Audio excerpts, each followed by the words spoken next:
Hey, Kris. Hey, John, how are you? I'm doing good. Just kicking around. Slightly boomy room. Slightly boomy.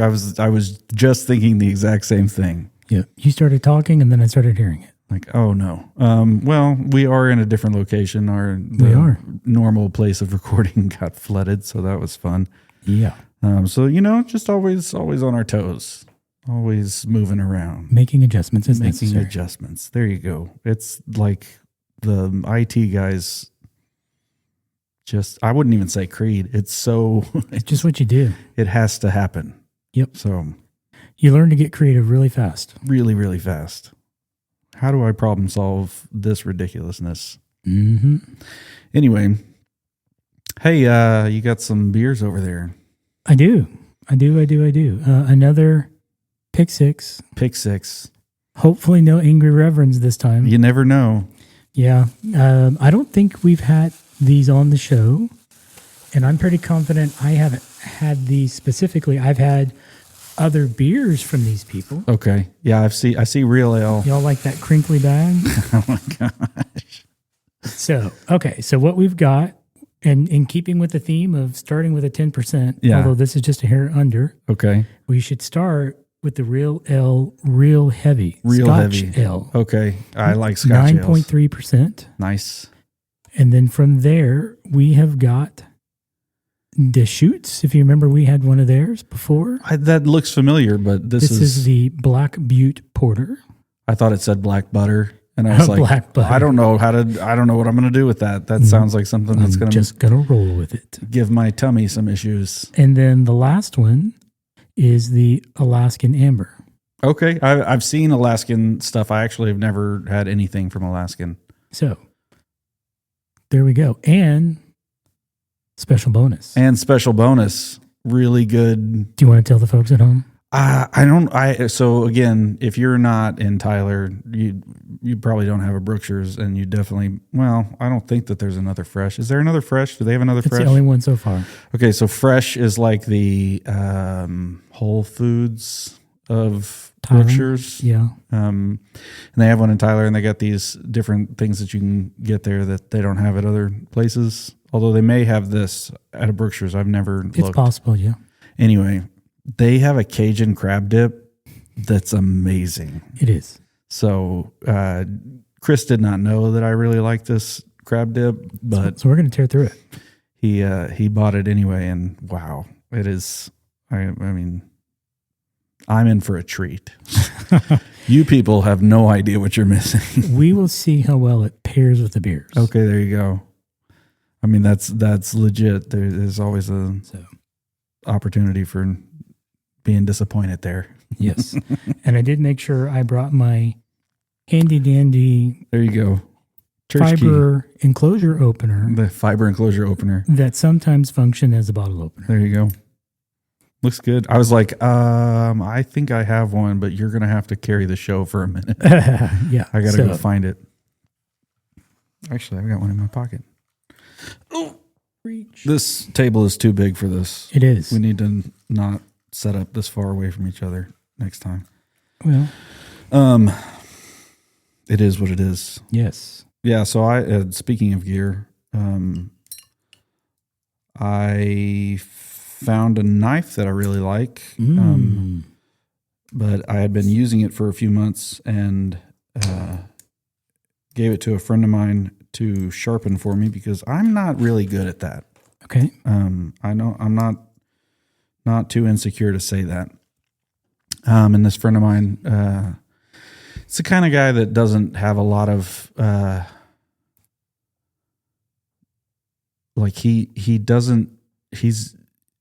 he's got a lot of stuff like gear, and I would say tools is really his gear of choice there. But okay. there's not usually anything that like he runs across that he's like, oh, I really want that. But he had him sharpen this knife for me, and he was like, where'd you get this? I was like, well, it's a Kershaw Launch 11 or something like that. And he was like, I really like the way this knife feels. And, it's a push button open spring knife. It's nice in in that sense. And he's like, I gotta find one of these. And so then when he gave it back to me to, after he sharpened it, I was like, why don't you just keep that? Because I'm not like, there aren't many times that I feel like I know what to get you for whatever reason. So you just keep that knife. Nice. But all of that to get around to, I moved back to a Gerber. It's a multi-tool. What do they call these? It's not the pry bar. The pry bar is the flat one. This is the driver or something like that. Hold on. Since we're talking about this piece of gear. Yeah, we should look it up. I am just blanking right now. Knife. Center drive? No, that's the one that has the dime? No, it's called the Armbar Slim. Armbar Slim. I was about to say Armbar, but that just makes it sound like I've been watching too much UFC. Yes, you have. Anyway, so I've had one of these before and lost it, or my child took it from me, one of the two, which is both are possible. They have an arm bar that has scissors with it as well, but I like the Slim because of how small it is. But it's like this little multi-tool that just has a knife and a screwdriver that you can do. It's just a bit that flips over to make it Phillips or flathead, and then on the other end, it's got this all/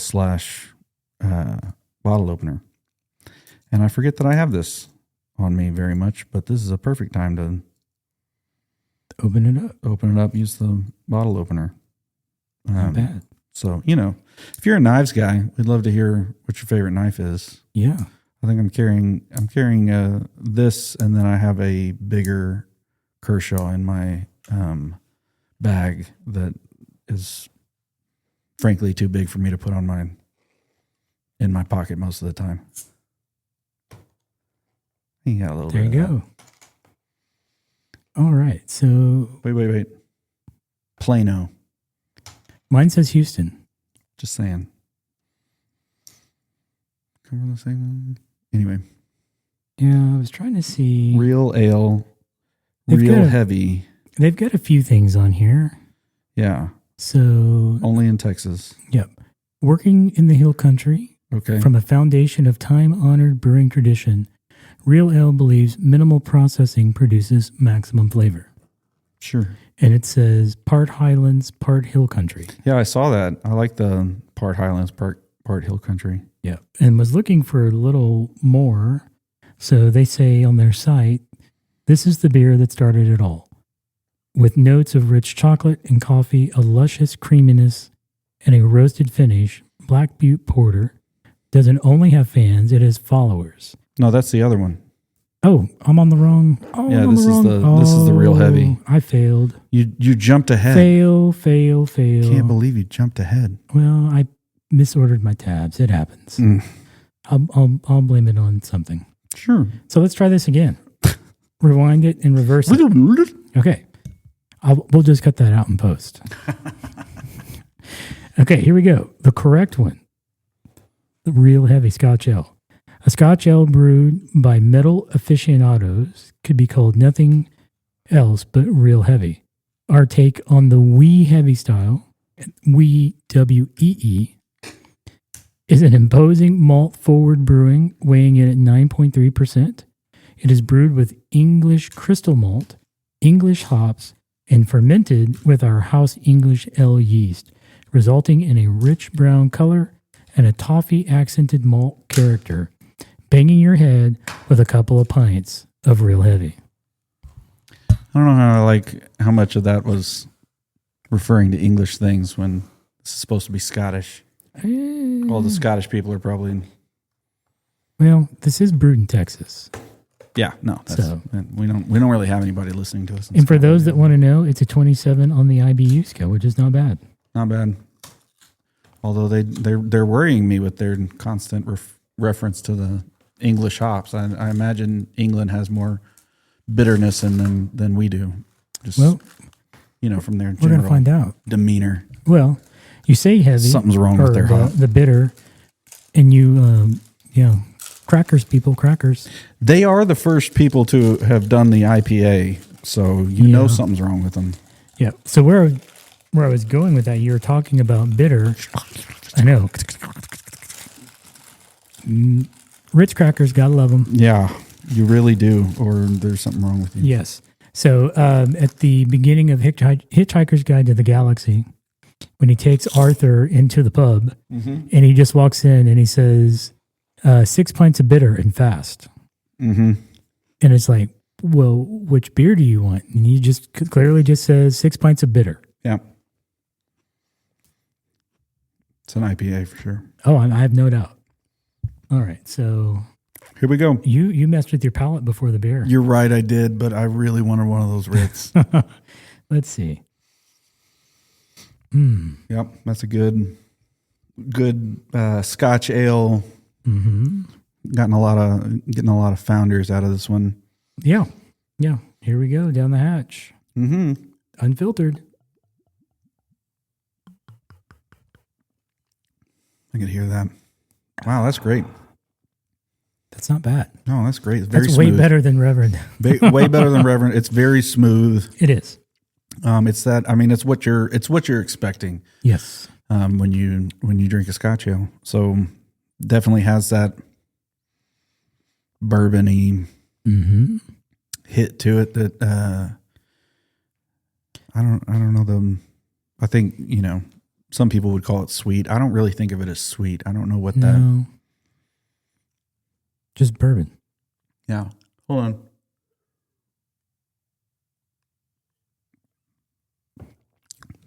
Yeah, I like it. Yes. Not to go overboard here, but I like it. I like it a lot. So a lot. Your one of your personal favorites is a Scotch ale as well, right? Old Chub. Yeah, Old Chub is definitely one of my personal. So how does it compare?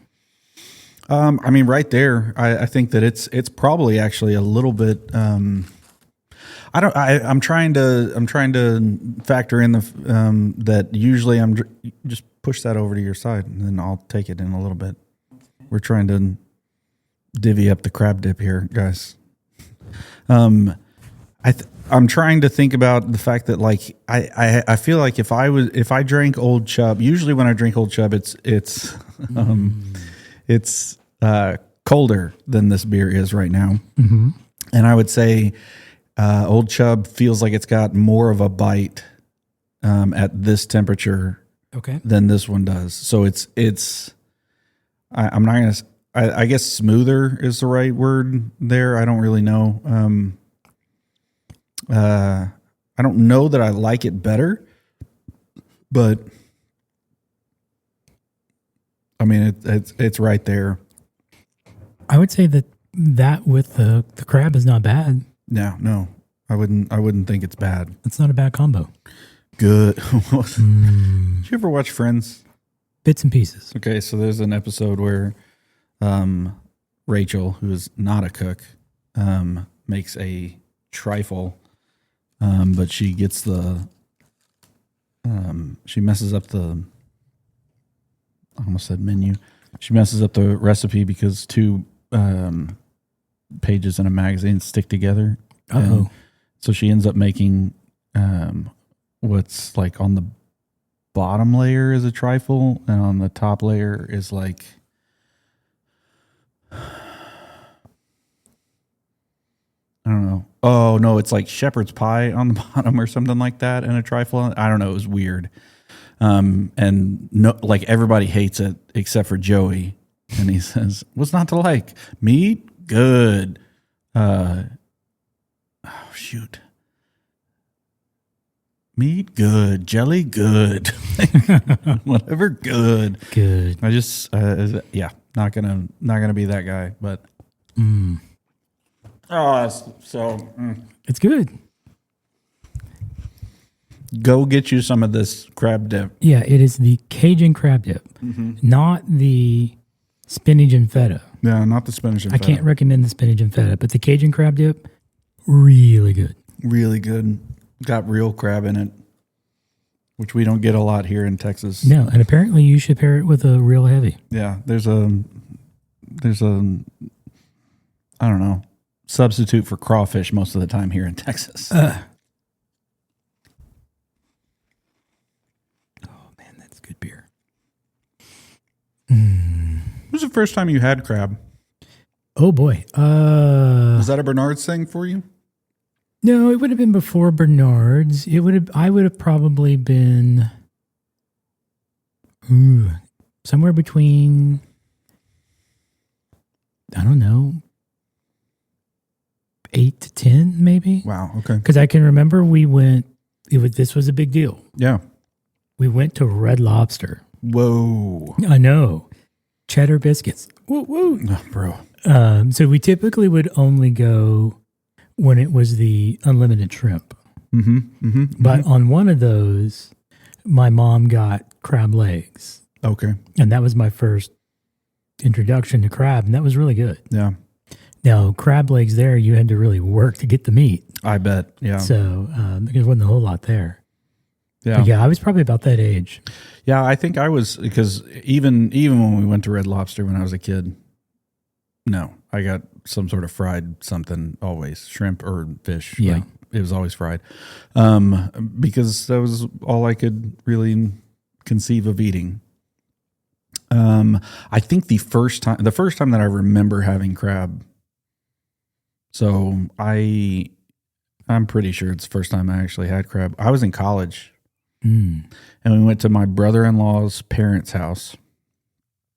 And they're those types of people that like, they can make or cook anything. Like, dude's a master craftsman, and she is as well, in so many different ways. And so they had made steaks and king crab. And I remember being like, this stuff is delicious. I don't know where it's been, but you're right. Like, after you have like really good crab from somewhere, Yeah. it's kind of hard to go back to the little bitty Imitation crab? Well, the kind that make it all the way into East Texas. Well, that's true. That's true. Further, if you know what I mean. Yep. Was looking back real quick. The last one that we had, I'm getting off. I'm trying to get off script again, so I'll bring it up later. Later? I just keep trying to jump to the next beer for some reason. Oh, okay. I see what you're doing here. I was trying to We just got to drink faster. Hold on. Let me... Well, I'm trying to... Well, let me look on this one, too. I've tried... Now, I probably need to go back, but I've tried to keep... when I'm doing the chapters for the show, Yeah. I put in an image for whatever beer where we use on the show. And so I was trying to see what some of the others were from the same company. And I know that we had done something like Commissar. But I'm not seeing any from Real Ale. And I know that we had one. Okay, so I don't think I've ever had it on the show, but the Real Ale, what I will always think of whenever I think of Real Ale, and hopefully I'm not botching this completely because that'd be really embarrassing, is Fireman's 4. Isn't that Real Ale? Possibly. That's not I'd a have good to sign. look. I'd have to look. Well, I'm not as familiar with that one, so I'd have to look it up. Yeah, Fireman's number 4. Yeah, so we had Obsidian Stout from no. See, I'm trying to go wrong company Again. I keep trying to jump. There must be something about So Real Ale makes a blonde ale called Fireman's 4 that was one of the first I really like this beer. Okay. Beers for me. I think I one time went to a Alamo Draft House to watch a movie. Okay. And may have drank an entire pitcher during the movie. But it's blonde and it's 5%, so it was you don't really even realize that you're doing it. It's just the fact that the pitcher's out and you realize nobody else drank out of that pitcher. Just saying. It must not have been too bad. No, I mean, it was. So what I would say is, as a young beer drinker, it what I probably like drinking it now as an older beer drinker, I would say it probably lacks a lot of depth. Okay, fair. But as a young beer drinker, it was light enough where it wasn't like, I really think I've drank a lot of things right now. Okay. So we've had two from Real Ale. It was Commissar. Okay. That was one of our Russian Imperial Stouts. Oh. Yeah. And the other one was the Black Quad. That was a Belgian quadruple. Oh. I remember that one being rather tasty. Okay. But yeah, the Commissar, though, that was right before we had Old Rasputin. Mm-hmm. And after Old Rasputin, we kind of written off the Russians. If it sounds Russian, we're not going to drink it anymore. No. I have had from just on my own from them. I've had Fireman's 4, Devil's Backbone, and Hill Country Bock beer. Which Hill Country Bock beer was a good, like, I mean, again, it's like I just mowed the yard beer. Okay. Which is probably exactly what Fireman's 4 is. It's like, it's definitely that. Oh, and I've had their Oktoberfest, the Bavarian. That's a seasonal. The Fireman's 4, it needs to be really, really cold. Okay. Yeah. And the Devil's Backbone is a Belgian triple. So I saw that one there, but I didn't grab it. My wife pulled one of those out of the refrigerator since I had them in there, and she took one drink and almost had a fit because not her thing. Okay. But I would try their Brewhouse Brown. Okay. Yeah. I would maybe even try the 8-track, which is an amber. I don't think I'm going to do the Sisyphus, or however they pronounce that. That is a barley wine ale. And we're going to call that Sisyphus. Sisyphus. Barley wine style ale sounds like something that Friar Tuck yes would have created. Where's Robin Hood? Barley wine or barley. Mm-mm. Yeah. 8-track says, looking back can provide a better perspective on the future. In the good old days when things were simpler, you could kick off your shoes, crank up the tunes, and crack open a cold one. This was our inspiration for 8-track, a malt forward amber ale. That's interesting.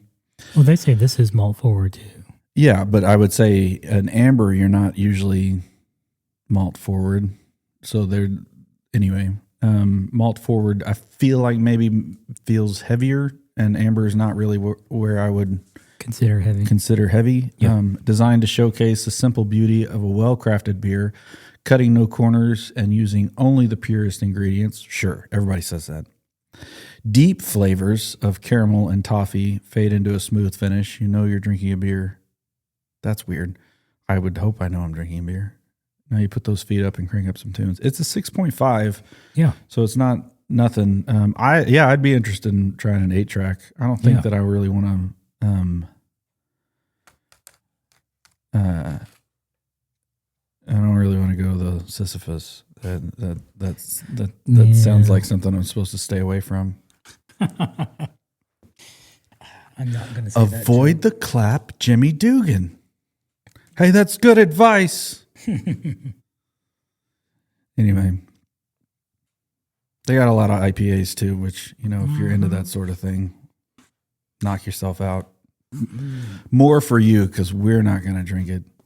Nope. Crispy Business, that is straight out of the 80s. Yeah, it is. There's like a Tron feel to that. Yeah. Interesting. German Pilsner. Okay, so something that I thought that we could talk about as we finish this beer and move on to the next before we get into our whatever. This show is called Beer and Gear, but something that we don't talk about very much, I would say, is beer gear. Beer gear. Okay. Okay, so all right, here we go, folks. Do you have any gear that you would consider beer gear? I need you to think about that as you chew on that Ritz. Mm-hmm. Because I'm going to stick this Beer Ritz gear. in the crab dip. I mean, think about what that would be. Well, my initial narrow, short-sighted definition was I don't brew my own beer. No. I do have a handful of beer mugs. Yeah. But then when I try to widen that and I go, what kind of gear would I use if I was drinking? Because I know what gear I wouldn't be using. I'm going to stay away from the guns. Stay away from the guns. Stay away from the saws. Probably stay need away to, from the nail guns. Probably need to stay away from all the network gear at the same time, too. Just saying. Yeah, that could get creative. Hey, what happened? Hello, Switch. Turn into Gary Busey. Hello, Switch. Hello, Computer. Nick. Computer. And he's all, hello, pants. If you remember that old Amazon commercial. Yeah. Other than a TV, I'm not sure that what I have I would qualify as Nice. Beer A TV gear. as beer gear. Yeah. You got a favorite TV out there right now? well, probably the one in my living room. Whichever one I have in my living Yeah. room, that's my favorite. Well, actually, lately my favorite has been pulling out the projector and shooting that up on the wall at the house and then kicking back. Nice. That's been my favorite TV, Yeah, that's not if you can call it a TV. That's not nothing. That's a big deal. Okay, so just to jump right in there, I actually did I really lose that tab? That would be terrible right now.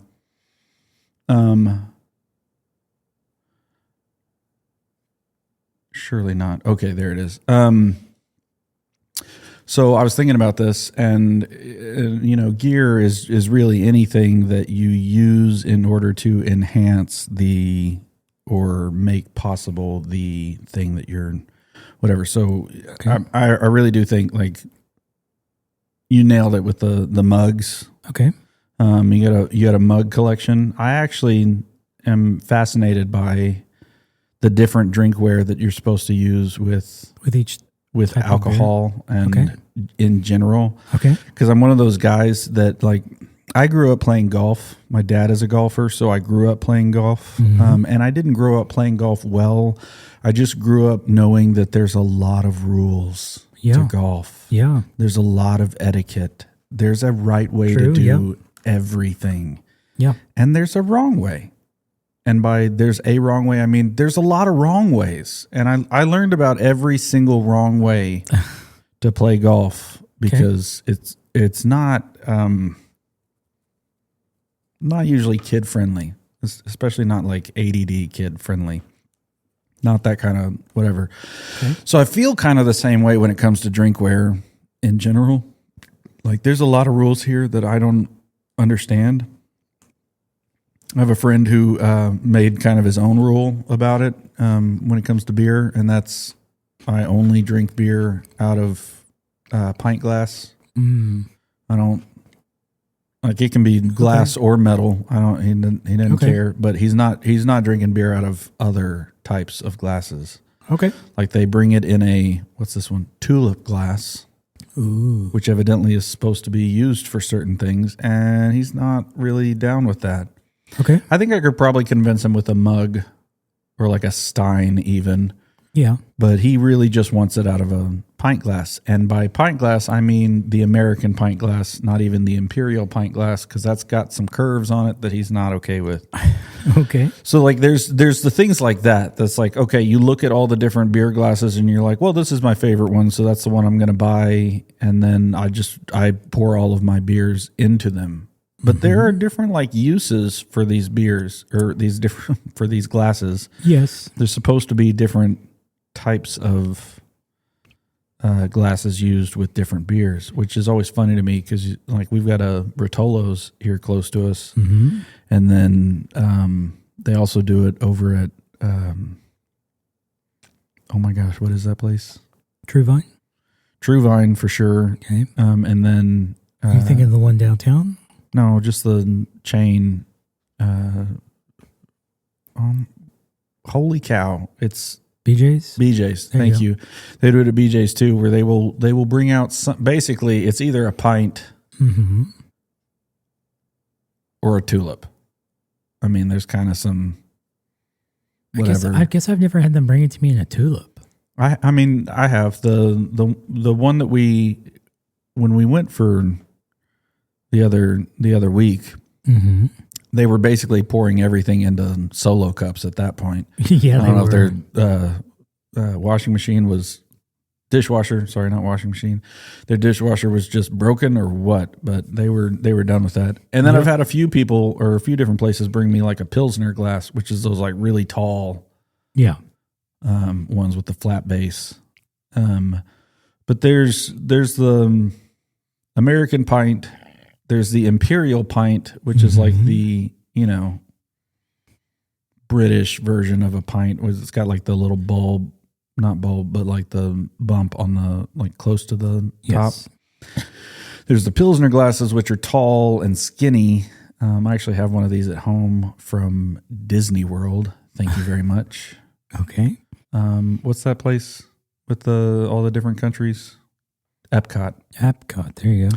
And I think the Germans had a Pilsner glass, which I thought was funny. It felt like it should be a Stein. Anyway, there's the tulip glasses, which we've all seen as like the little fluted glasses. And then I've never heard of a thistle glass.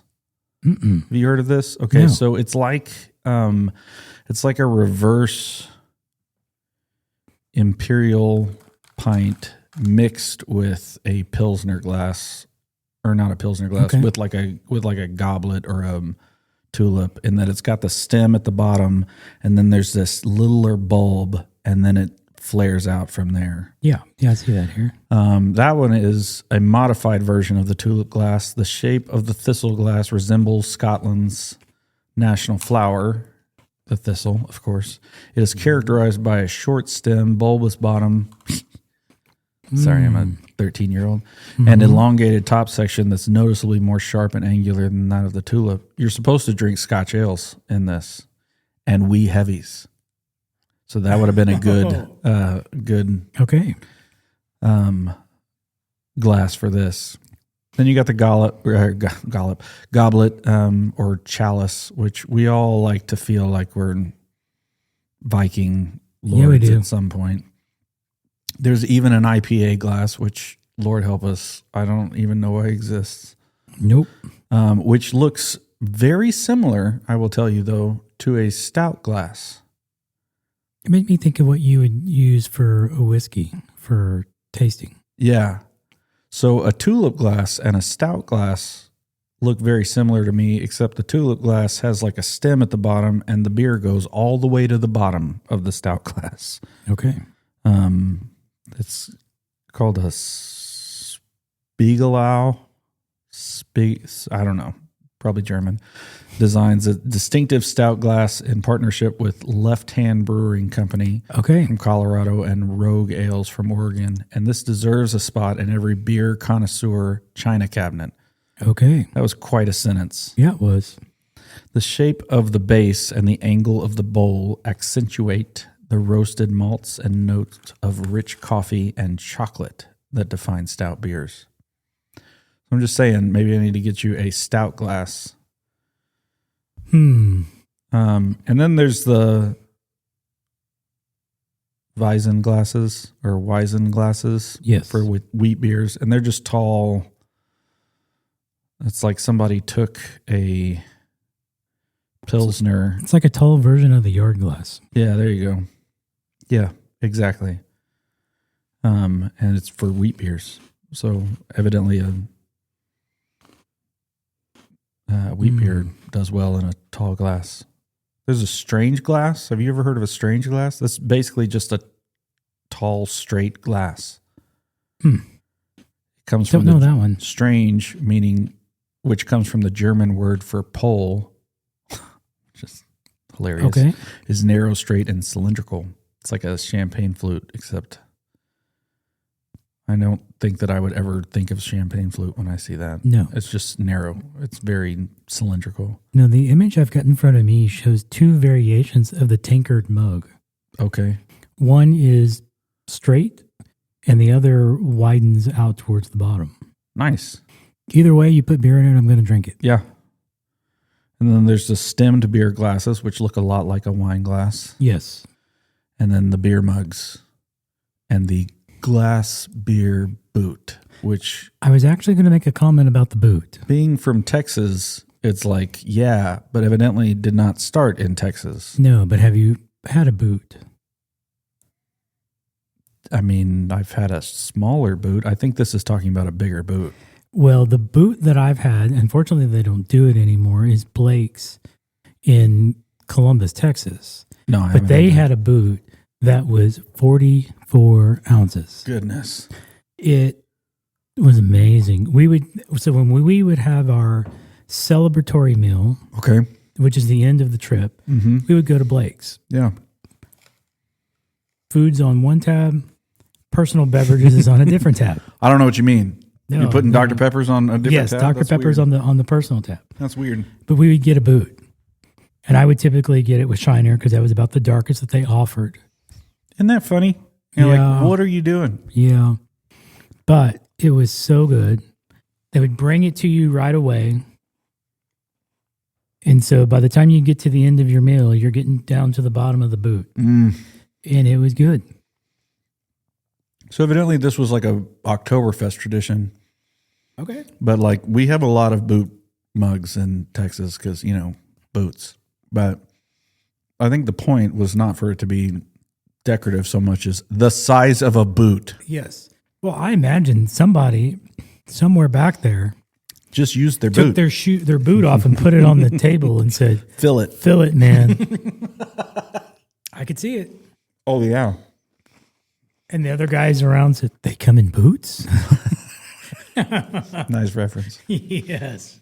I think if you can't picture this, then you probably haven't been around enough people drinking beer. How dare you finish that? That's what I do. I'm like, yeah, I got to hurry up I here. podcast and I drink beer. Talk more. So anyway, there's that. I think the other types of like gear that I was thinking around this. Have you seen I'm a baseball guy. So sorry. Yep. It's all right. But they make like these mugs now out of baseball bats, which feels way too kitschy, I guess, to me. Like, I've not seen the baseball bat, but what comes to mind, and I don't know if they do it anymore, but Dairy Queen used to be able to get the ice cream in the baseball helmet. Yeah. Yeah. They I don't think Dairy Queen does it anymore, but they do it at the like ballpark and stuff like that. Usually there's a helmet that you can buy souvenir one. My son when we went to a Banana Balls game down in Houston. Banana Ball, not banana balls. My son wanted one, but they come in Astros helmets, and so I said no. I was like, no, I'm not buying that. No, you can't have it. I'm not allowing you to. No, we're not doing that. If it came in a Savannah Bananas like sure helmet, then yeah, I'd be fine with it. But that's that right there. I can tell you they're using the Houston Astros stuff, and we're not doing that. And probably the only thing worse for you to come in a Yankees. Actually, I don't like Houston more than I don't like the Yankees. Really? Yeah. Just saying. Okay. I think like for as someone who I do consider myself a baseball fan, which may or may not be everybody else's definition of it.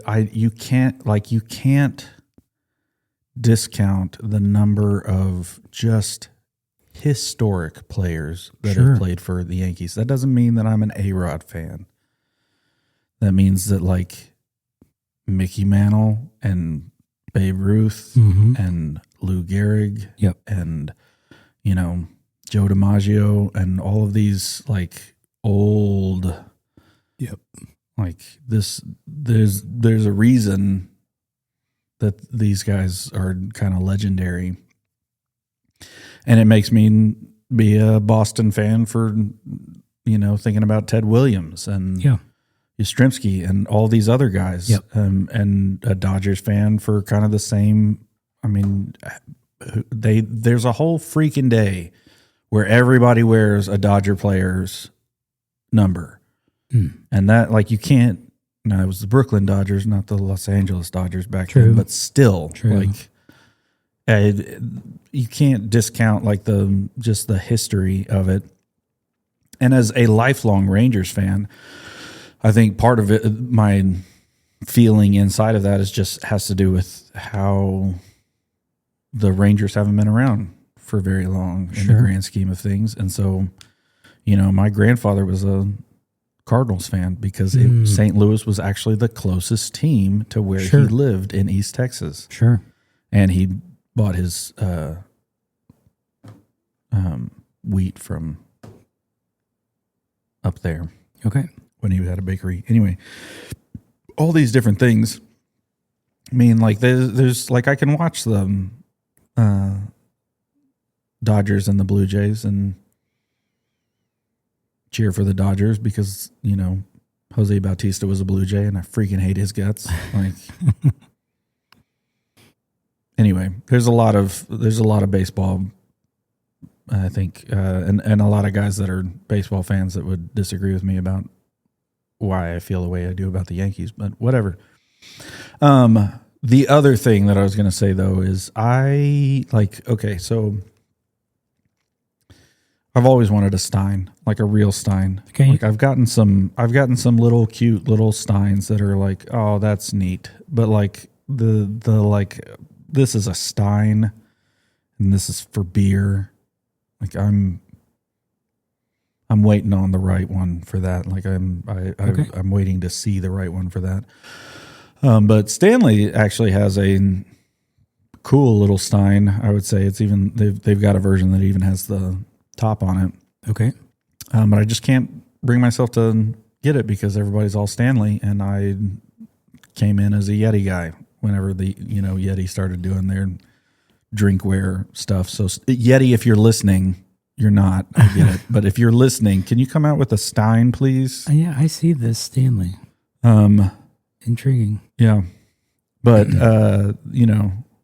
even down to like the 12-ounce can cooler, like the Colster, I think is they call it instead of a koozie. My dad had a Stein when I was a kid because he was stationed in Germany. Nice, when he was in the Army. Yeah. I don't know what happened to it, but it was awesome because it was actually from Germany. He brought it back. That's amazing. And it had the cap on the top. Yeah. Just seems like the right thing to do so that, the fly doesn't make it into your beer. Exactly. But it keeps other people out of your beer too. That's right. You stay away from. I need the lid on it to have like a fingerprint situation where it's like only my finger opens this. Yes. Everybody else gets spikes into their hand. Oh. But like Yeti. Again, just talking about like coolers because that's a gear. It is. Yeah. Been a Yeti guy for a long time. I've got a 65, which honestly is a little bit big most of the time when you're just trying to haul around beer. But instead of going smaller, the other 65 I have because it fits in between on like a regular 16-foot canoe. It fits in the canoe. But they also make a 105. They make a 110, which I think a lot of people get, but the 105 is the same width of the 65. It's just taller. Okay. And so I think probably, even though it's $500. Ouch. Yeah. And the 110 is $440. I just want to throw something sometimes. Anyway, that's probably going to be the next one that I get instead of getting one that's actually better for pulling around beer, like the 35 or the, even one of the 50s that has the wheels on it. Just saying. That's expensive, man. If you've ever looked at this stuff, it is not cheap. No, it is not. Makes you start wondering what Arctic is coming out with. Yes. But then the other thing was the last thing I want to kind of point you, or two websites I'm going to point you out. There's one called Kegworks, which has just a ton of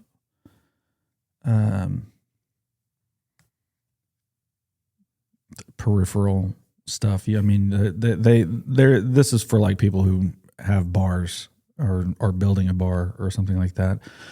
But they actually have the different types of glasses that we talked about. Okay. And then there was have you ever heard of Aged and Ore? I would say no. So Aged and Ore, agedandore.com, they make like gear to carry around your spirits and your, what do you call it? Cigars. And they have some stuff for like just sitting at home. They have like decanters and things like that. But they really like, I was like, what is the thing that's like that? And honestly, I don't really have a good beer version of this. Okay. Yet. So if you know of one, please let us know. I like that travel humidor. Yeah, right. Isn't that nice?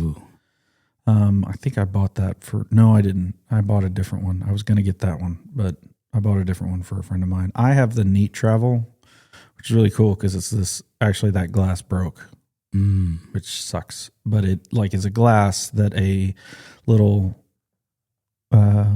whiskey container fits in the glass, and then that fits in this holder. Yeah. Holder. But you got to be really careful when you get it home and your kids are doing the dishes. Oh yeah, because they'll just break that crap immediately. I could see that. Anyway, the flight bottles, they've got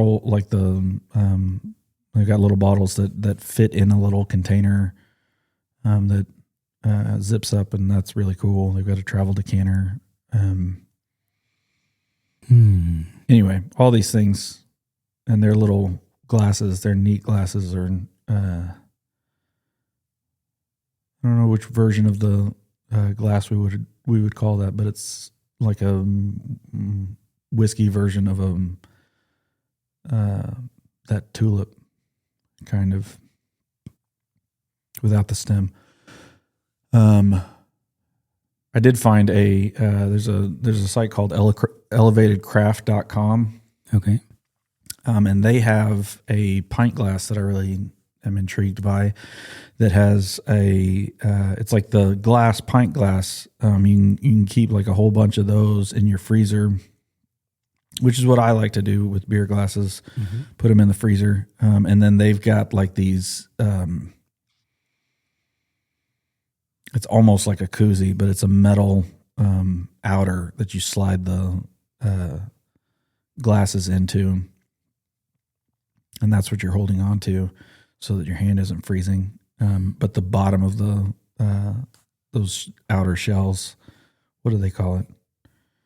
The vacuum insulated steel base. There you go. Sounds fancy. The bottom of it has a bottle opener on it. Just saying.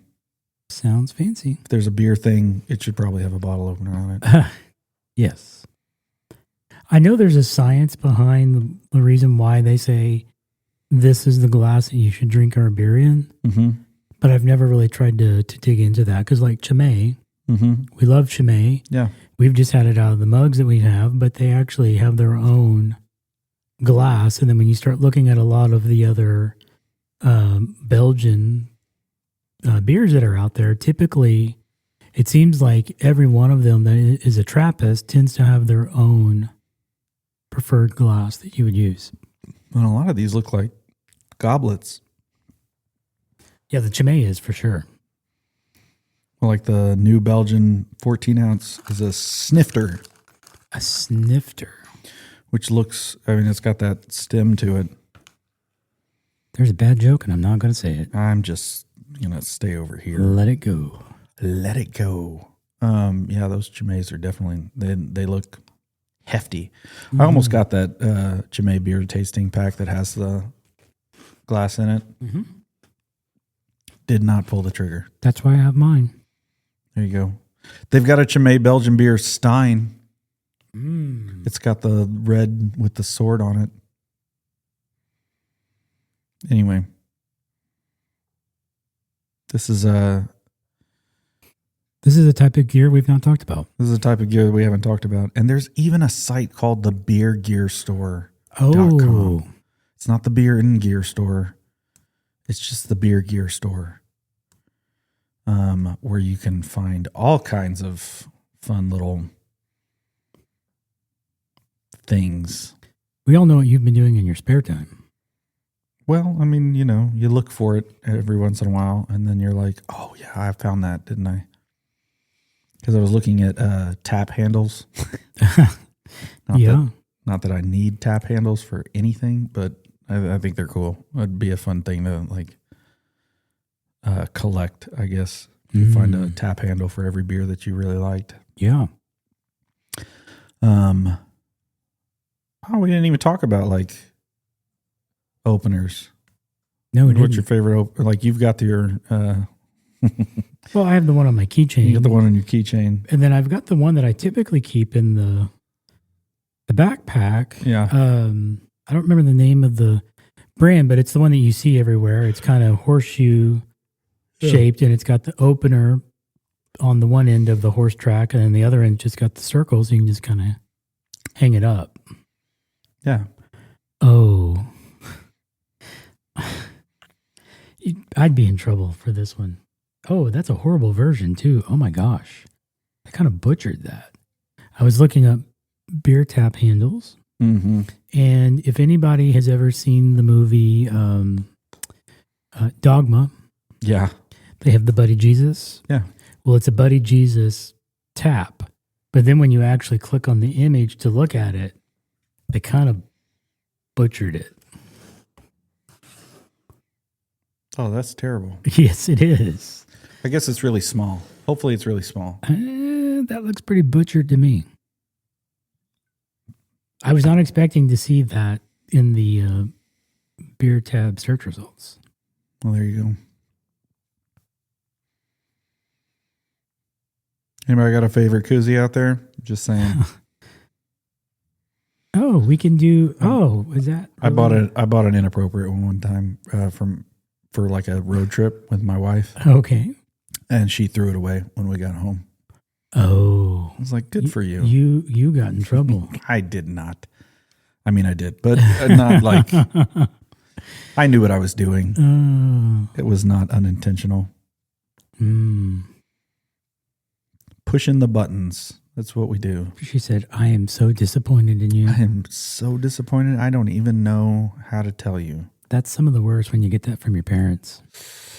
I am so disappointed in you right now. Oh, I don't want to think about that right now. Oh, those are brutal. Mm-hmm. Golly. Why'd you have to bring that up? I got another. Give me another beer. Another beer. Here we go.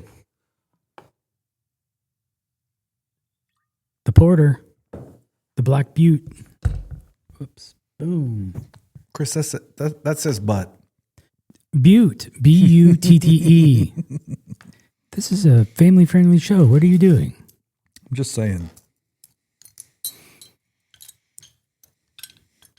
He touched the butt. What you could say is kick save and a Butte. And a Butte.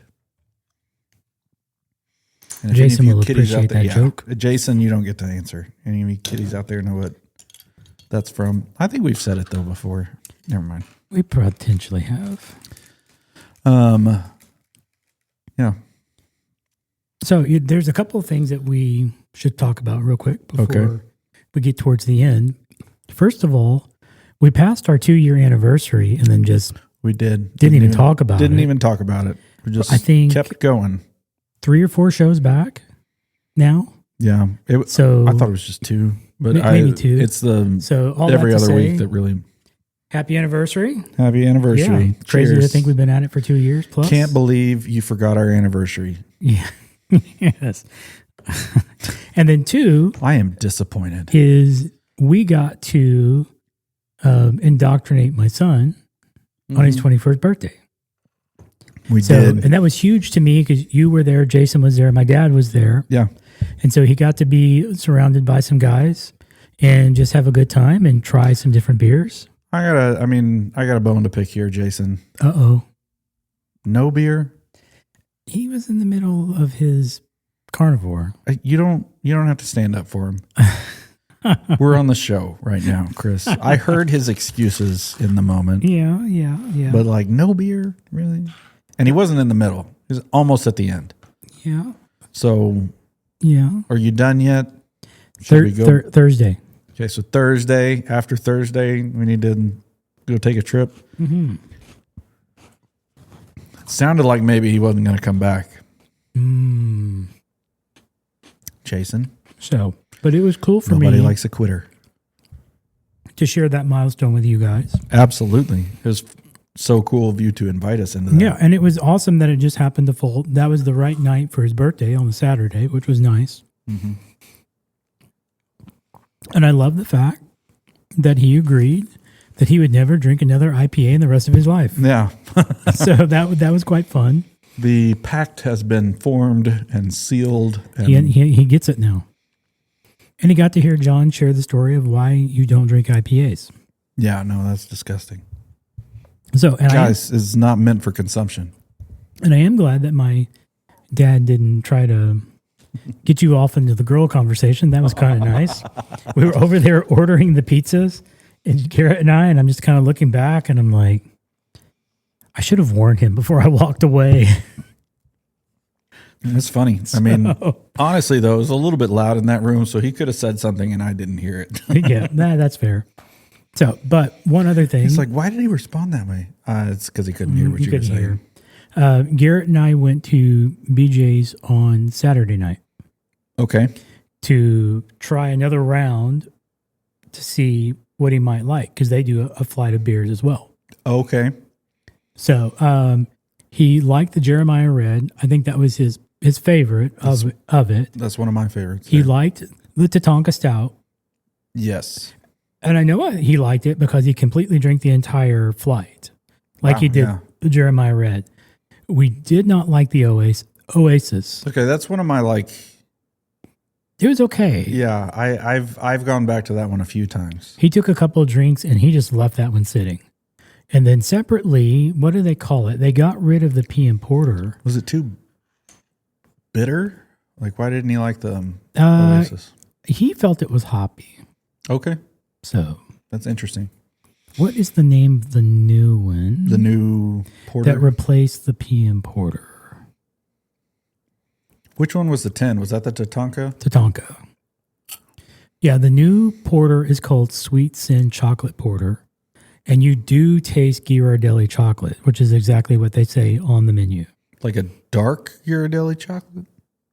I didn't taste dark. Just chocolate? Just kind of a sweet chocolate. Wow, okay. So I liked it. He didn't so much like it. Interesting. So, but yeah, again, it was great to be able to share his 21st birthday with y'all, kind of a milestone thing. Yeah.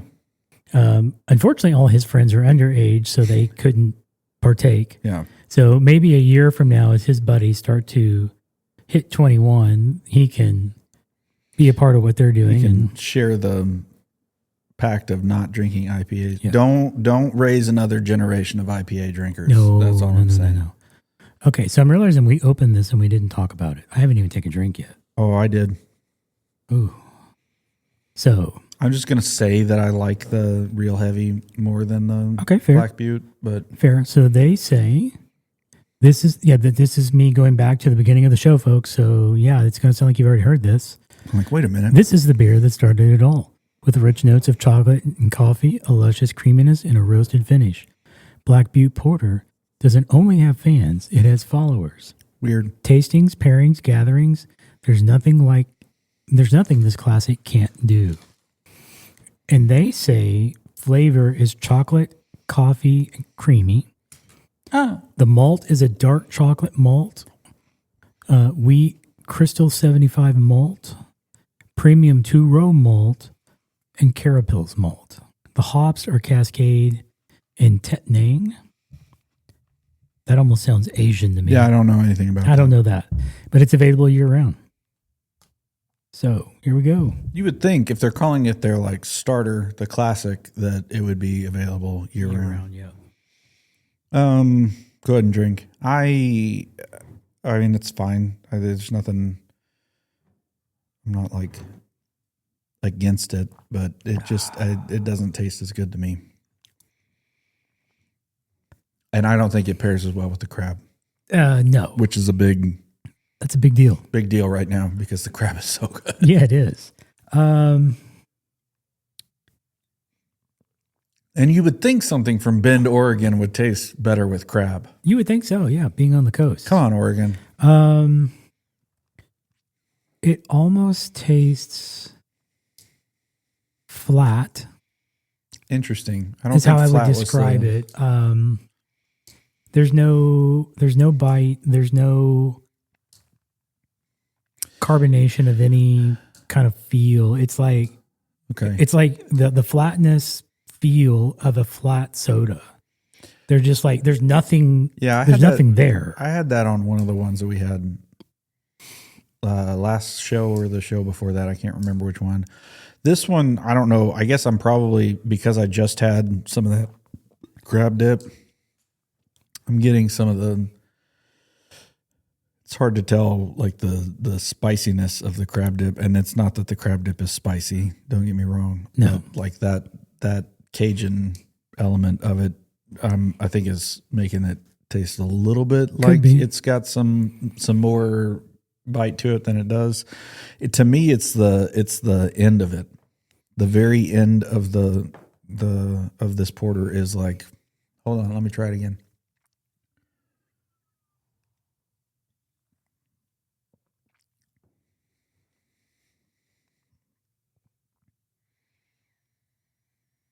Yeah, I just expect a porter to be, I guess, smoother than that. And that's hard to rationalize in my brain with you saying that it tastes flat, because flat sometimes is kind of a smooth.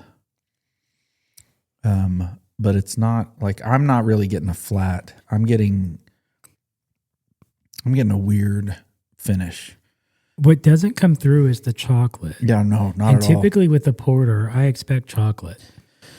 I mean, maybe I'm just getting a lot of coffee, but it doesn't taste like coffee to me. There's definitely coffee. But that's not the end. No. And I don't get the creamy either. No. And maybe we got a bad set of bottles here. Maybe. But I don't know that this is going to be. I definitely recommend Real Heavy. Mm-hmm. I don't know that I'm going to be a Black Buck fan. That was just for you. Thank you. Appreciate it. Everybody else is like, what a jerk. It's always good for a laugh, folks. You're here every other week, 2 weeks. Yeah. There you go. Every other week. Wow, those are expensive. What? Clicked on a site that specializes in beer taps. Okay. Like custom beer taps? No. It looks like you would buy them to put them in your own bar. Okay. Because it's got Busch Light and it's got Stella Artois. This is just a normal. Yeah, and Budweiser. But even like the Natty Light, $75. No, absolutely. Now it looks like it's tall. No, you can't put Natty Light on something and then it costs $75. That is a pallet of beer. Pretty much. The only thing that's allowed to cost $75 from Natty Light is a pallet of beer. A keg. No, a bunch of kegs. Well, you're not allowed to. No. Natty Light? Are you kidding me? This is no. People don't pay money for that. I bet a keg would still be.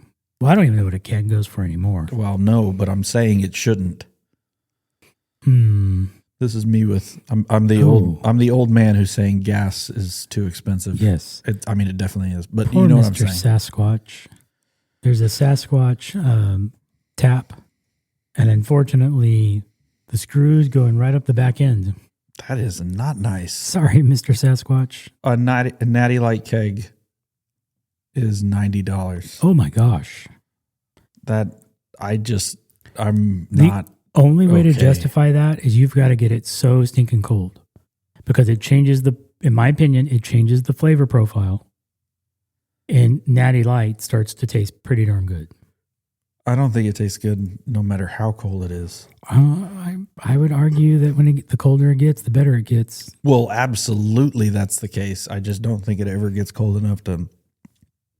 Okay, wait, you can get a half barrel for $76.99. Oh, just get the whole thing and be done. Jeez. It's like 2% beer. Whew. Anyway. Yikes. Man. Well, there you go.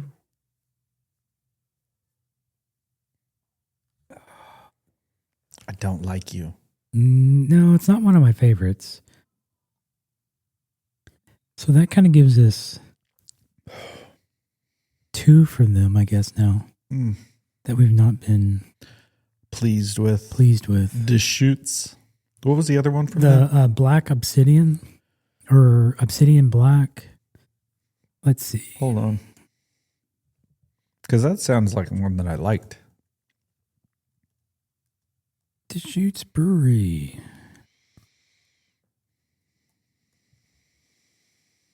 Obsidian Stout. Yeah, no, I remember not liking that one. Yeah, I don't think that we enjoyed that one at all. Really don't. So they're striking out. Sorry, Oregon. You're just... I guess your beer's a little too woke for me. Not our favorite thing. Nope. Bring back the Texas beer. Hold on, I got to drink this really fast so that we can get on to the last one. Oh,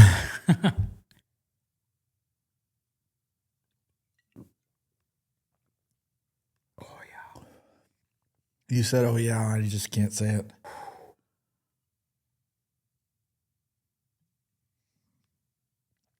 Please cut this part out of the podcast. You're forcing it down like I did the Reverend. Yeah, this is not good. No.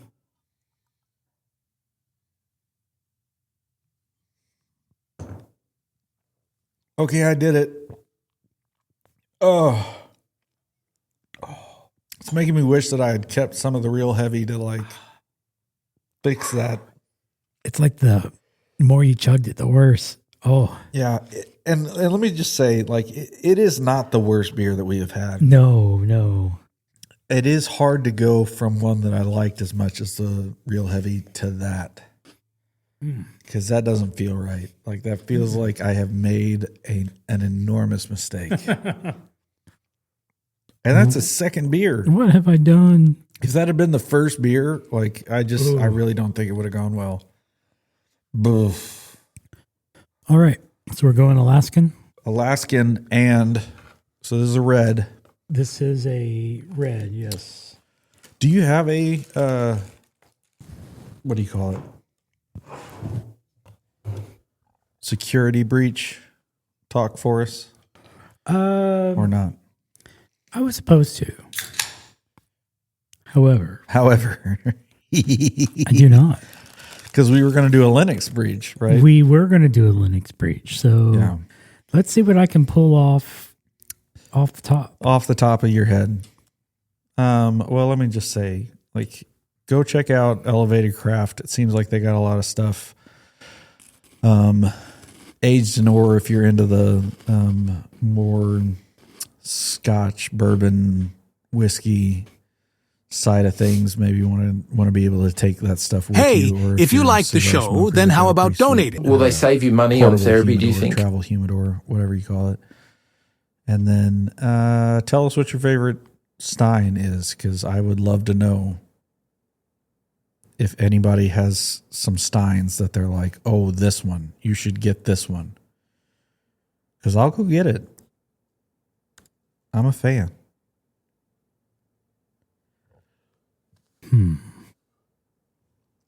We already have massive mugs. Yeah, we do. From World Market. They work quite well. They hold a lot of beer. Yes, they do. I don't know that I've ever filled it. I did when we had leftover Archangel. Yeah, out of the Took it home, filled it up, and proceeded growler to drink it. because you could have just drank it out of the growler. I could have, Yeah. but that's not as fun as drinking from the mug. Yeah, I mean I know like y'all were firmly in the Archangel camp. I gotta say I'm a Shepherd Boy fan. No, not for me. I mean, it's not understand. bad. It's not bad. No, I get what you're saying, not but bad. like it definitely was the one that I liked better. And I don't know if it's because of the I mean I really do like Dragon Slayer Yeah, more it's a good than one. What's the other one? Archangel is It's Giant Slayer and St. James Gate. And then yours that you're talking about is no, it's No. Giant Slayer and St. James Gate is the Shepherd Boy. It's Shepherd Boy, yeah. So it's Giant Slayer and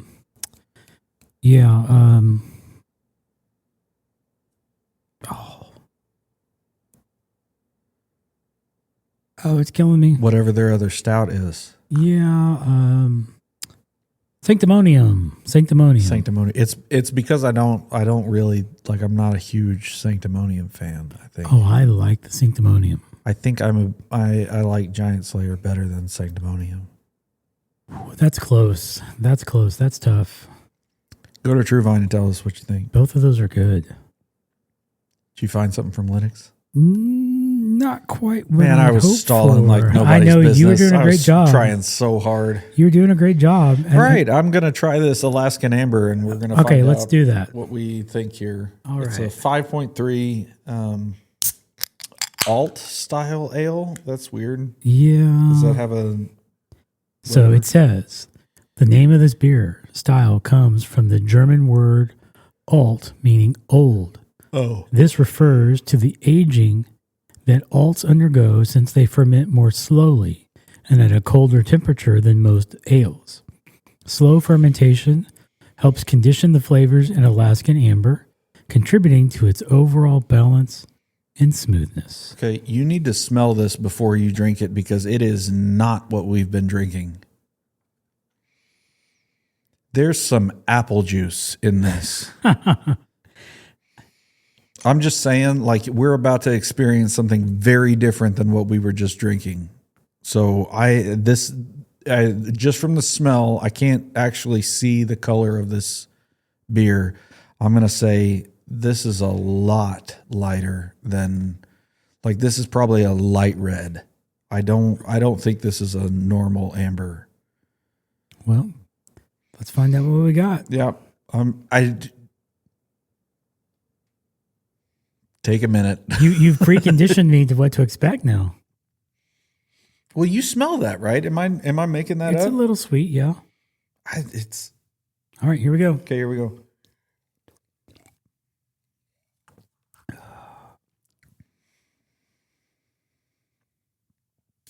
Okay, it's not apple. It's pear.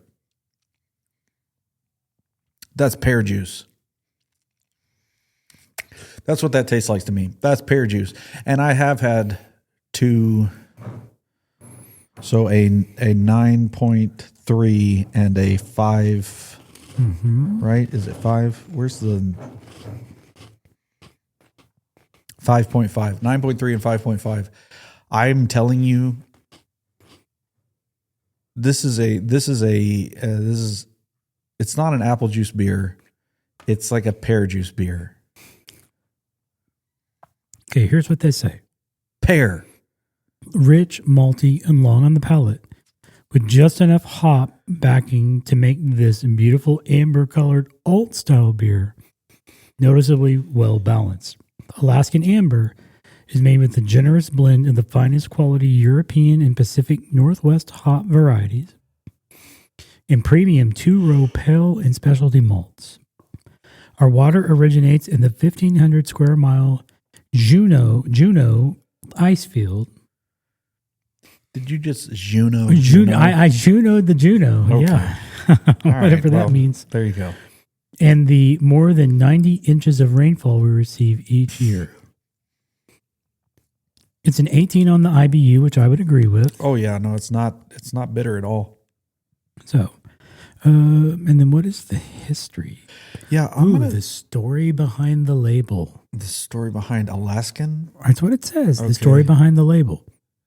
There are no roads connecting the remote coastal community of Juneau, Alaska, to the lower 48 or even the rest of the state.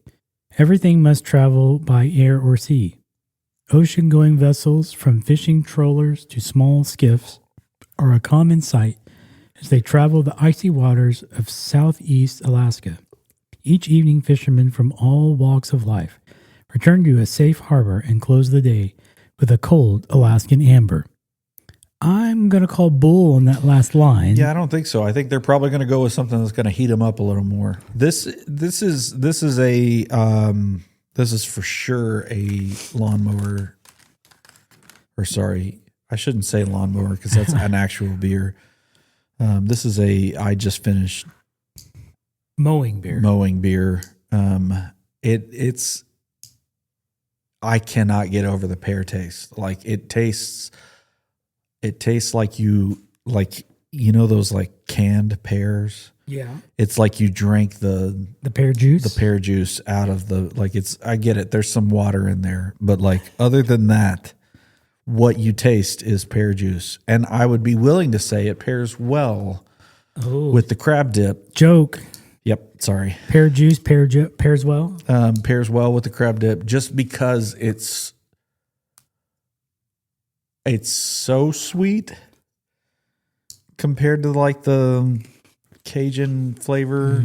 I really am trying not to say spicy because it's not spicy. I don't want anybody to think like don't get the crab dip because it's spicy. No, if you don't like spice, don't discount this crab dip. It is weird to me that it talks about like the blurb on it or whatever had something about the I don't know. I was almost thinking like saltwater taste to it because it's not like there's nothing about it that's even remotely savory. No. I don't think you'll find this beer in my refrigerator anytime soon. No. It's not bad. I am really wishing that I had like a clear mug to pour this into just so I could see the flavor or the flavor of it, the color of it, because I like as much as they're not saying it's called amber. It's a red can. Yeah. I just don't think this is a red. It feels like it's on the very blonde side of red. Yeah. I've got a little just kind of there in the top of the can, and that's not very amber. No. And so like again, if somebody wants to actually pour this into something and find out, more power to you. I would not. The way it tastes is not super red. No, I don't think I like this one. It's not a bad beer. I like it better than the Butte. Oh, by far. But having just recently had the Jeremiah red. Yeah, see, that's what I call a red. Yeah, that was good. That's a red. Yes, absolutely. I like reds that are on the, I don't know how to say this, on the brown side of red. It's not a brown ale. Brown ales to me taste too much like nuts. Yeah, that's fair. But that's fair. And there's nothing wrong with that. It's just that's not my preference. I would say I'm firmly in the like dark or red, and this one I don't think I would count it as a red. Even though it's called amber. That's messing with me. True.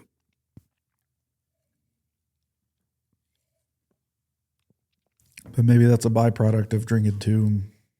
I don't know that I would like some of their other beers because they get into IPAs and they get into seltzers. Well, that's what I'm saying. Like I've seen the Alaskan brand before, and I've never been like, yeah, I'm going to try that. Because even the, like, what's the, like, they've got a, yes, I'm 21. Yeah. They've got a 12 can mixed pack or whatever.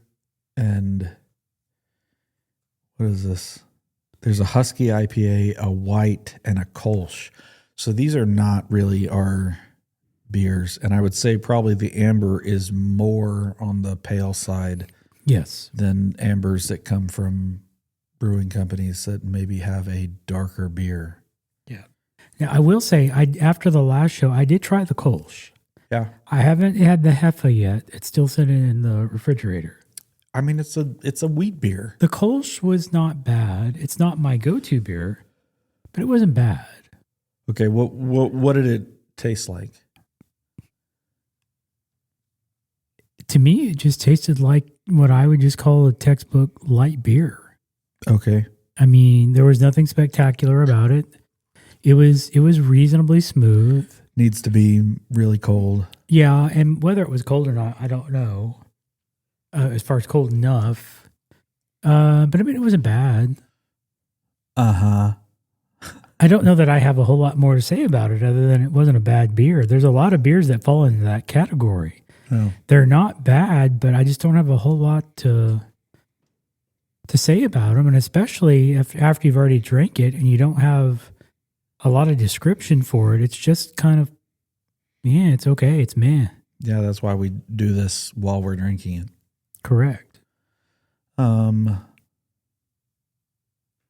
now I'm looking at the Alaskan Brewing site. They do have a porter. Okay. I thought I saw another one, but they've got one called a smoked porter in a bottle. This is a specialty or a limited run porter. It's got a,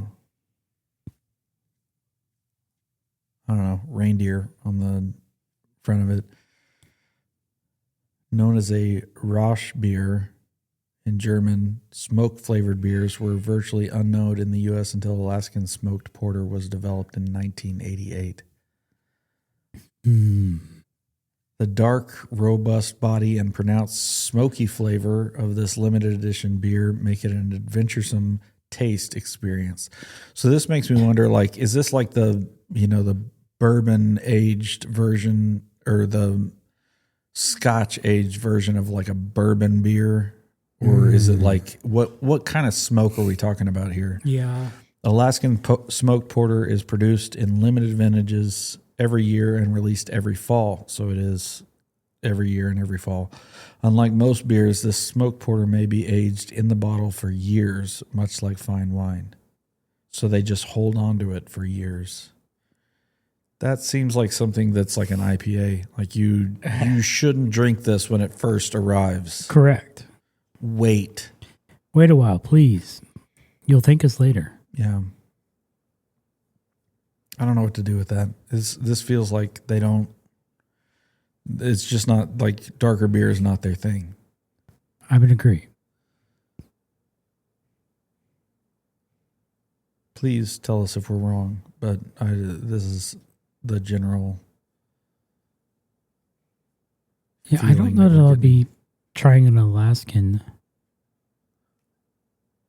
anytime soon. Don't get me wrong. I really want to go on an Alaskan cruise. Well, I don't, and I think I've told you about that before. Yeah, didn't we talk about Typically, that? may have been even last show, but it's typically old people die on the Alaskan cruises. That's what you said. I was like, so I've never know, heard that. I don't even know what when my wife is ready to go on the Alaskan cruise, I know she's ready to off me. Yeah. Because she watches all of the true crime stuff. Oh my gosh. To learn what to do and what not to do. Yeah, I told you about we talked about this because then I told you about the Jim Gaffigan bit. Yeah. Yeah, that was last show. Yep. Yeah. No, we're not doing that. No. Oh my gosh. I think this guy's just sloppy. It's like he wants to get caught. Yep. Some of them are, that's for sure. It's just they snapped. This is And happening. they did what they did in the moment, and then afterward, it's like, oh boy, how do I cover this up? All right, we have babbled here long enough. Did you find anything? Not enough for what I need to do. Okay. So I will take the L. That is a loss on my part, and I will bring Linux in 2 weeks. All right, I'm going to go ahead and end the show with this here find that I just made. There's I've never heard of Light in the Box as a site, lightinthebox.com. Okay. Feels like I'm sending you all to something that you shouldn't go to, but there is a Thor Hammer beer mug for Oktoberfest. It looks like Mjolnir. That was Light in the what again? Lightinthebox.com. Light in the Box. Is that kind of like Light in the Loafers? I hope not. But the thing sure does look like, you know. Oh, and it's got on the other side. It does have a opener. Oh, yeah, that's definitely how you want to do that right there. That's legit. Okay, I would drink a beer out of the Thor hammer. That's intriguing. No, I don't want you to know where I am. Don't order something from this website. I don't feel like your credit card information is going to be safe. But like, that's funny. You should look that up. Okay. Whosoever holds the hammer shall be worthy to drink the beer. Shall be worthy of the power of Thor. I guess is what it says. It's on its side and upside down. I'm like, I'm not. Somebody didn't think that through.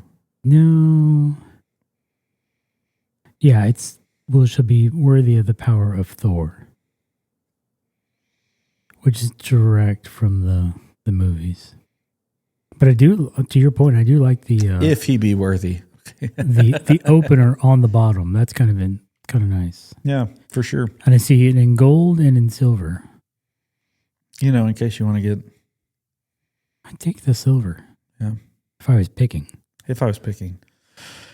Anyway, that is for sure a tourist trap.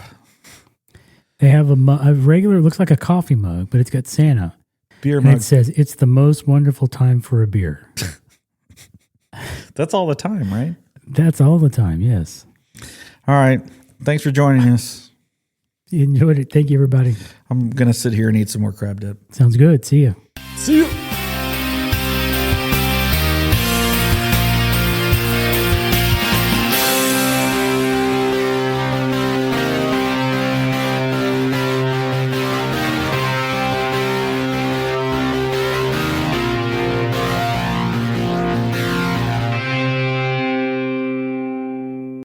That was a humdinger of a show. How do they do it? Nobody knows.